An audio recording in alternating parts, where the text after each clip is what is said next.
واحدة من أكبر المشاكل اللي ممكن تواجهك أنت كصانع محتوى سولو أو بتشتغل لحالك هي ضبط الفوكس عندك بالكادر، بالإضافة طبعا لترتيب عناصر ضمن الصورة النهائية للمشروع اللي عم تشتغل عليه. وهون بتيجي أهمية وجود شاشة خارجية للكاميرا رح تقدم لنا هالميزة، ميزة إنه نكون قادرين نشوف الصورة النهائية عنا بشكل أكبر وأفضل من شاشة الكاميرا، ونضمن إنه توزيعات الإضاءة عنا مضبوطة بشكل صحيح. طبعا كل هالشيء رح نكون قادرين نعمله بناء على الخيارات الاحترافية الموجودة ضمن هالشاشات واللي ما بتوفر لنا إياها الكاميرات بشكل عادي. شركة شيمبول مشكورين تواصلوا معي وبعثوا لنا هالشاشة الشيمبول M5 بقياس 5.5 انش لحتى نراجع مع بعض ونتعرف على مميزاتها ومواصفاتها سوا، وطبعا لحتى نعطي راينا فيها وكالعاده بنهايه الفيديو هل بتستاهل ام لا. هذا الفيديو ما راح يكون مراجعه لشاشه الM5 بس، وانما راح نراجع كمان الTB Max واللي هي عباره عن نظام لارسال واستقبال الفيديو بشكل لاسلكي بين الكاميرا اللي عم نستخدمها حاليا والمونيتور. وبنهايه الفيديو راح نكون قادرين نعمل نظام ارسال واستقبال للصوره بشكل لاسلكي وبسعر كثير ممتاز مقارنه مع كل الاسعار الموجوده حاليا بالسوق. بفيديو اليوم مثل ما تعودنا مع بعض راح نشوف محتويات الصناديق ونشوف شو بيجي جواتهم، وطبعا نتعرف على ميزاتهم وخصائصهم ونجمعهم مع بعض ونعطي رأينا فيهم بكل صراحة مثل ما تعودنا بباقي المراجعات الثانية الموجودة على القناة. وبدون أي تأخير عليكم فاصل صغير ونفوت بموضوع حلقتنا على طول.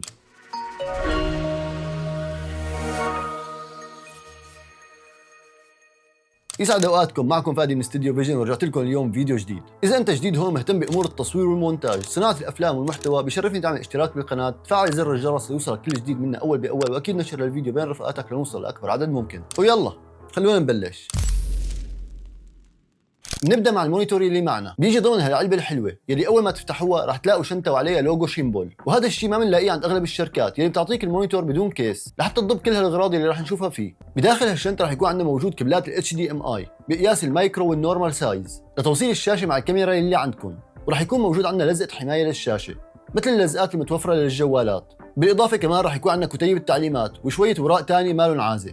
شيمبول كمان حطت لنا قطعه قماش لتنظيف المونيتور من البصمات كل فتره وفتره. بالعاده وبالنسخ القديمه رح تلاقوا موجود كولد شو لتركيب الشاشه على الكاميرا، بس الجماعه شالوه بالنسخ الجديده وما رح تلاقوه ابدا. وبالاخير عندنا المونيتور نفسه بهذا الشكل المعدني الجميل. على جسم المونيتور من فوق رح تلاقوا مجموعه من الازرار اللي رح يكون فيكم تعملوا لها تخصيص حسب شغلكم ولسرعه الوصول لهم بعدين وقت تكونوا بالست عم تصوروا. وكمان رح يكون عندنا موجود زر التشغيل الخاص بهالشاشه. من الجانب رح يكون عندنا منافذ ال HDMI للانبوت والاوتبوت، بالاضافه لمكان التوصيل بالكهرباء حتى تقدروا تشغلوه اذا ما كان بدكم تستخدموا بطاريات خارجية. من الجانب الثاني رح يكون عندنا منفذ لكرت الاس دي لحتى نقدر نفوت عليه الالوان الخاصه فينا او اللاتس. كمان رح يكون متوفر عليه منفذ للسماعات ل 3.5 ملم لحتى نكون قادرين نراقب الصوت والصوره مع بعض. وطبعا ما رح ننسى منافذ الربع انش واللي رح تكون متوفره من تحت وعلى الجانب اليمين للمونيتور. من ورا رح نلاقي المكان المخصص لبطاريات NBF واللي رح تخليكم قادرين تشغلوا هالمونيتور لوقت طويل حسب سعه وقياس البطاريات اللي عندكم. وقبل ما انسى رح يكون متوفر عندنا منفذ اليو اس بي سي من تحت في حال بدكم تشغلوه كمان عن طريق هالبورت. وبنيجي هلا للصندوق الثاني اللي معنا واللي هو التي بي ماكس. كواليتي الباكج هون مثل كواليتي الصندوق يلي قبله. جوا رح يكون موجود عندنا كرت شكر من شيمبول، ورح نلاقي كمان كتيب التعليمات البسيط هاد، لزقات او استيكرات دب الباندا لتميزوه عن اخوه الاصغر التي بي ميني. وعندنا بالاخير وحدتين نفسهم، وحده للارسال بيكون عليها تي اكس او ترانسميتر، والثانيه للاستقبال مكتوب عليها ار اكس او ريسيفر. مثل ما بنلاحظ على هالوحدتين انه مصنوعين بنسبه كبيره من المعدن مع وجود بعض الاجزاء البلاستيكيه عليهم. على المرسل والمستقبل رح يكون عندنا من الجانب شاشه لنراقب التوصيل مع بعض. الزر الاول الموجود فوق لحتى نشوف نسبه شحن البطاريه عندنا.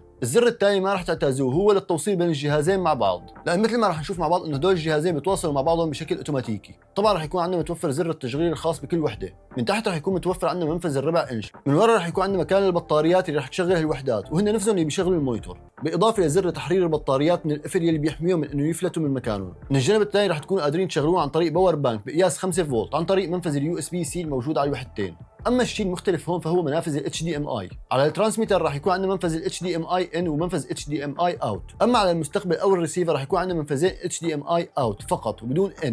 وهذا بيكون كل شيء موجود ضمن هالصناديق. وخلونا نروح مع بعض ونشوف مواصفات هالقطع سوا. إذا بدنا نحكي عن مواصفات هالشاشة أو الام 5 فهي شاشة IPS بقياس 5.5 انش وبكواليتي فول اتش دي 1920 ب 1080. هاي الشاشة تاتش سكرين، يعني رح تكونوا قادرين باللمس تتحكموا بكل شيء موجود عليها. سطوع هالشاشة أو البرايتنس تبعها بيوصل ل 1200 نيتس، وبتباين الألوان أو كونتراست ريشيو 1000:1، وهذا بيخليها خيار ممتاز للتصوير الخارجي خاصة إذا كنا رح ناخذها معنا لبرا، لأن ببساطة رح تكونوا قادرين تشوفوا كل شيء عندكم واضح، وخاصة إذا كان ضوء الشمس قوي. مدخل ال HDMI رح يكون قادر ياخذ عندكم إشارة بتوصل ل 4K 30 فريم، وهذا بالمحصلة بيعطينا صورة وتفاصيل حدة لحتى نراقب كل شيء موجود عندنا بوضوح تام. الشيمبول الام 5 تيجي كاليبريتد او معايره بشكل كامل من الشركه. طيب شو بيعني هذا الحكي؟ هذا الحكي بيعني انه الالوان رح تكون عندنا 100% صحيحه، وطبعا اذا ما عجبتكم الالوان رح تكونوا قادرين تعدلوا عليها من الاعدادات الخاصه بالمونيتور لتناسب عينكم اكثر. جوده تصنيع المونيتور ممتازه مقارنه مع بعض الشاشات المتوفره حاليا بالسوق، واللي بتيجي بالاغلب مصنوعه بشكل كامل من البلاستيك. هون عم نحكي عن فريم كامل من الالومنيوم باللون الفضي وبدون وجود مراوح تبريد، وهذا الشيء رح يخفف عنا من الازعاج حتى لو كان قليل. وبما انه هذا المونيتور مصنوع بشكل كامل من المعدن او الالومنيوم، بس هذا الشيء ما بيأثر على وزنه يلي ما بيتجاوز ال 280 جرام، وهذا بيخليه خيار مناسب لاغلب الرقات اللي عم نستخدمها بشغلنا. هذا المونيتور بيجي مدعم بمجموعه من الخيارات الاحترافيه اللي رح تساعدنا بشغلنا، وهي الخيارات الاحترافيه هي نفسها الموجوده باغلب المونيتورات الغاليه الموجوده بالسوق، وهن نفس الخيارات اللي سبق وذكرناها باغلب مراجعاتنا للشاشات على القناه. فاذا كنت مهتم تشوف مراجعات ثانيه لشاشات خارجيه رح اترك لك رابط السلسله تحت بصندوق الوصف، فتاكد تشوفهم بعد ما تخلص هذا الفيديو. من بعض الميزات اللي بنحكي عليها هون هو الويف فورم والهيستوغرام، المفيدين لضبط التعريض عندنا بالصوره لتطلع بالشكل الصحيح بالنهايه. بنضيف عليهم الزيبرا والفولس كلرز حتى نضبط الاكسبوجر بالشكل الصحيح. هاي الخيارات مثل ما حكيت من شوي ما راح تكون موجوده باغلب الكاميرات بالشكل الطبيعي، وكمان راح تكون عندكم امكانيه لاضافه اللتس او الالوان الخاصه فيكم للشاشه لحتى تطبقوها على الفيديو عندكم بشكل ريل تايم، وتتكون عندكم صوره كيف راح يطلع عندكم الفيديو بشكله النهائي بشكل تقريبي. هالمونيتور بيجي من الشركه ب8 الوان اساسيه، وفيكم تضيفوا عليه مجموعه الوان عن طريق الاس دي كارد بتوصل ل 99 لون. راح يكون عندنا كمان موجود السيف اريا في حال بدكم تغيروا الفورمات بالايديتنج، وهيك بتعرفوا توزعوا العناصر عندكم صح بالكادر بدون ما يروح او يصير قطع لشيء بعدين. وكمان راح تتوفر عندنا الجريد او قاعده الاتلات اللي سبق وحكينا عليه بفيديو قصير. راح يكون موجود عندنا كمان خيار انامورفيك بخيارات كثيره، يعني في حال كنتوا عم تستخدموا عدسات انامورفيك بشغلكم لحتى تطابقوا الصوره مع السكويز ريشيو الخاص بالعدسه وتشوفوا الصوره عندكم بالشكل الصح. راح يكون موجود عندنا كمان الماركرز وخيارات كثير للتعديل عليها حسب البروجكت اللي عم نشتغل عليه، وبعد ما تخلصوا ضبط اعداداتكم رح تكونوا قادرين تقفلوها لحتى ما تعدلوا عليها بالغلط. وطبعا هالميزه رح تكون عن طريق زر القفل الموجود على الشاشه. الساوند ميتر رح يكون موجود عندنا بالزاويه تحت لحتى نراقب مستوى الصوت. اما اذا بنحكي عن التي بي ماكس فهو عباره عن وحدتين مثل ما شفنا مع بعض، وحده للارسال وحده للاستقبال. المسافه اللي رح نكون قادرين ننقل فيها اشاره بتوصل ل 305 امتار، طبعا بدون وجود حواجز او عوائق بالطريق. ارسال الاشاره رح يكون بناء على الانتينات الموجوده بشكل داخلي ضمن هالموديل، يعني ما رح نكون قادرين نركب عليه اي انتينات خارجيه ثانيه لتقويه الاشاره. لما نحكي عن ارسال واستقبال الاشاره بشكل لاسلكي فلازم نحكي عن وقت التاخير اللي رح يصير، وهون بحالتنا بنحكي عن وقت ما بيتجاوز 70 ملي ثانيه، وهذا الشيء كثير منيح مقارنه بسعره، وطبعا ما رح ياثر عليكم كثير بشغلكم. استهلاك الطاقه هون منخفض وما بيتجاوز ال 3 واط، وهذا بيعني انه رح يكون فيكم تستخدموا بطاريات الام بي اف الكبيره وتكونوا قادرين تشتغلوا شغلكم لنهار كامل واموركم طيبه. واذا كان ولا بد وبدكم كمان ففيكم تشبكوه عن طريق البورت اليو اس بي سي، عن طريق استخدام الفي ماونت باتري او عن طريق الكهرباء مباشره. طبعا الشيء الحلو هون انه الاتصال بين هدول الوحدتين رح يكون بشكل اوتوماتيكي بالكامل وبدون اي تدخل منكم. كل اللي عليكم تعملوه انه تشغلوا الجهازين وهن من بين بعض رح يدوروا على افضل تردد 5 جيجا هرتز ويتصلوا عليه ويشبكوا مع بعض. التي بي ماكس بيوفر لنا امكانيه ارسال واستقبال اشاره بتوصل ل 1080 بي 60 فريم، وما لقيت اي مشكله بالصوره ولا الكواليتي ابدا، بالعكس الصوره كثير واضحه وشارب. طبعا ما حكينا عن وزن الوحدات، كل وحده من هدول القطعتين بتيجي بوزن 120 جرام، وهذا بيخليهم خيار خفيف على الرقه اللي عم نستخدمه وبلا من وزن زايد يكسر ظهرنا وقت التصوير.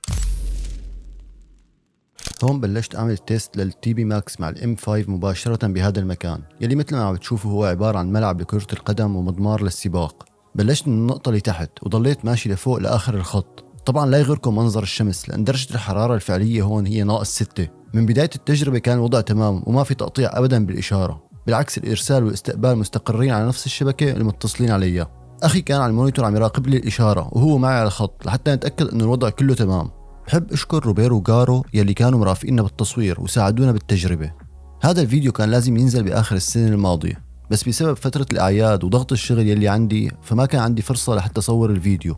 مثل ما عم نشوف مع بعض الوان شاشه الام 5 الوان مميزه، وخاصه انه هي 1200 نيتس مثل ما حكينا بمواصفاتها، وهذا بيخلينا قادرين نشوف كل شيء تفاصيل بالصوره، وخاصه اذا كان ضوء الشمس قوي مثل ما عم نشوف مع بعض.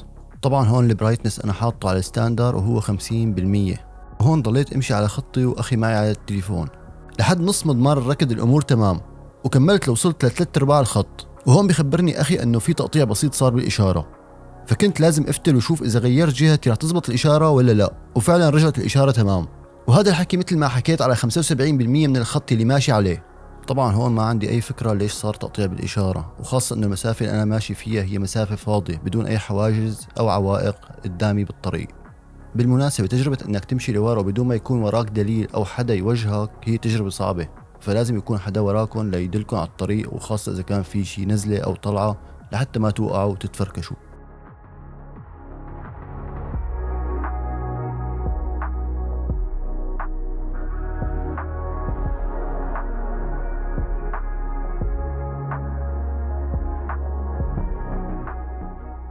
بنكمل هون بشكل طبيعي، وكان لازم دير بالي من الثلج والجليد يلي وراي لحتى ما اصحط ونكون بشي ونصير بشي تاني.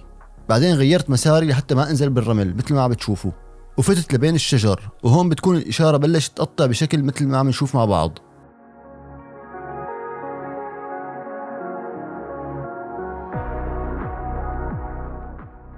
لحتى جمدت الإشارة بالآخر وما عاد في استقبال أبدا. فإذا رحنا لجوجل وقسنا المسافة بداية من النقطة اللي بلشت فيها من تحت وصولا للنقطة النهائية فوق، فمنلاقي أنه هي حوالي 135 متر. وبتست تاني عملته من الجهة الثانية مع وجود بناء بالنص، تقريبا فينا نقول وصلت معي ل 80 متر. وهيك بتكون الأرقام الفعلية على أرض الواقع مختلفة عن الأرقام الموجودة على الموقع. وخلونا نرجع للاستوديو وللدفا ونكمل الفيديو. إذا بدنا نحكي عن المونيتور فبهيك سعر وبهيك كواليتي ما راح نلاقي خيار أفضل منه بالسوق. طبعا ما راح ننسى كمية الخيارات الاحترافية الكبيرة الموجودة ضمن هالمونيتور، واللي راح تساعدنا بنقل شغلنا لمستوى ثاني، مثل الفولس كلرز، الاسبكت ريشيو، واللاتس والزيبرا، الهيستوغرام وغيرهم. إنك تاخذ مونيتور بهيك جودة تصنيع مع كل هالميزات الاحترافية وبسعر ما بيتجاوز $140، فهذا من رأيي الشخصي خيار موفق وإضافة حلوة لمعداتكم، وخاصة إذا كنتوا لساتكم عم تستخدموا الشاشة الصغيرة تبع الكاميرا يلي يا دوب عم تورجينا الصورة وبدون ما نركز على التفاصيل المهمة بشغلنا. وثاني شيء إنك تفرجي الكلاينت عندك على شاشة أكبر ومع تطبيق الالوان النهائيه رح يخليكم بروفيشنال بشغلكم، وتتفادوا اي مشاكل وقت البوست مثل فوكس رايح او عناصر مو مرتبه صح وراحت بالقص وغيره وغيراته. طبعا في كم شغله كنت بتمنى لو كانوا موجودين على هذا المونيتور، مثل التسجيل الداخلي على الشاشه نفسها وبكواليتي عاليه. كنت بتمنى كمان لو فيني اتحكم بالكاميرا عن طريق المونيتور، مو موجوده هاي الميزه. السن هود مو موجود بالباكج عندنا وما بعرف ليش شايلينه، وكمان رح نضيف عليه وقت التشغيل الطويل للمونيتور، يعني ممكن ينحل مستقبلا بسوفت وير ابديت. وبالمناسبه ما فيني اطلع على اي يوم تصوير بدون ما يكون معي شاشتين خارجيات او مونيتورين بالشنطه حتى قبل ما احط الكاميرا، لحتى اريح عيني بالشغل وركز على كل التفاصيل الثانيه. اما اذا كان عندك مونيتور وحابب تنقل الصوره بشكل وايرلس فبنصحك بالتي بي ماكس كحل بديل عن الاجهزه الثانيه الغاليه الموجوده بالسوق. طبعا لكل شيء له سعره وله ميزاته، بس هون بحالتنا عم نحكي عن ترانسميتر وريسيفر قادرين ينقلوا الاشاره عنا ل 305 امتار بسعر ما بيتجاوز ال $120. هذا السعر ما راح تلاقوه على اغلب الانظمه الثانيه اللي بتعمل نفس الشغل الموجوده بالسوق. واذا حابب توفر لسه اكثر في نسخه اخف منه بتيجي بسعر $89 وهي التي بي ميني باللون الاحمر. طبعا الاختلاف بين هدول الوحدتين هو بس مسافه ارسال واستقبال الاشاره، فبضل خيار ممتاز اذا حابين توفروا لسه شوي. وهيك بصير عندك دايركتور مونيتور مثل هذا اللي بايدي بسعر كثير معقول وما راح يكلفك لا كليه ولا شيء. وهون بدي اياك تركز معي شوي.